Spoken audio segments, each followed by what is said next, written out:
North বেঙ্গলে কিছু কিছু জায়গা আছে যেখানে যতবারই চলে যাই আবার ইচ্ছে করে যেতে। এরকমই একটা জায়গা হলো লাভা। কালিম্পং ডিস্ট্রিক্টের মধ্যে পড়ে এই ছোট্ট টাউন। একে ন্যাওড়া ভ্যালি ন্যাশনাল পার্কের গেটওয়েও বলা হয়। এখানে যদি ঘুরতে যাও, খুব অনায়াসে একদিনের মধ্যেই ঘুরে ফিরে আসা যায়। কিন্তু এই যে শান্ত নিরিবিলি পরিবেশে যদি একদিন কাটিয়ে দাও, সেটাও কিন্তু মন্দ লাগে না। এখানে ঘোরার জায়গা বলতে আছে লাভা মনেস্ট্রি, যেখানে স্পিরিচুয়াল ভাইব মুহূর্তের মধ্যে তোমার মনকে শান্ত করে দেয়। এখানে বসে মেঘের আনাগোনা দেখতে দেখতে ইনস্ট্যান্টলি মন ভালো হয়ে যায়। আর এখান থেকে যেতে পারো কোলাখাম ভিউ পয়েন্ট আর চাঙ্গে ওয়াটারফল। চাঙ্গে ওয়াটারফল এখান থেকে প্রায় 12 থেকে 13 কিলোমিটার রাস্তা, অনেকটাই রাস্তা জঙ্গলের মধ্যে দিয়ে যায়। তাই এই জায়গাটা যদি ঘোরার থাকে, একটু তাড়াতাড়ি শুরু করো, যাতে সন্ধে হওয়ার আগে বেরিয়ে আসতে পারো।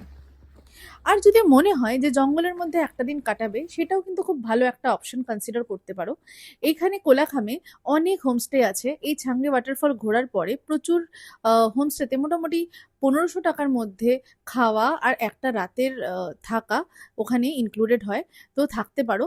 চারদিকে বড় বড় গাছ আর পুরো জঙ্গলের মধ্যে ওটা আশপাশ দিয়ে, মানে পুরো নেওড়া ন্যাশনাল ভ্যালি ঘেরা।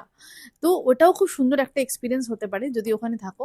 আর আমি শুনেছি যে কাঞ্চনজঙ্ঘায় যে সানরাইজটা হয় ওখান থেকে, ওটার ভিউটা নাকি খুব সুন্দর। তো আমি ফটো দেখেছি, আমি চোখে দেখিনি, বাট খুব সুন্দর, ওটা একটা এক্সপিরিয়েন্স হতে পারে। ওটার পরে যদি ইচ্ছে করে যে আরো হাতে 2 দিন আছে বা একদিন আছে, ওখান থেকে আশেপাশে ছোট ছোট হিল স্টেশনগুলোতে চলে যেতে পারো, যেমন ঋষভ বা লোলেগাঁও বা অহলধারা, সব কাছাকাছি।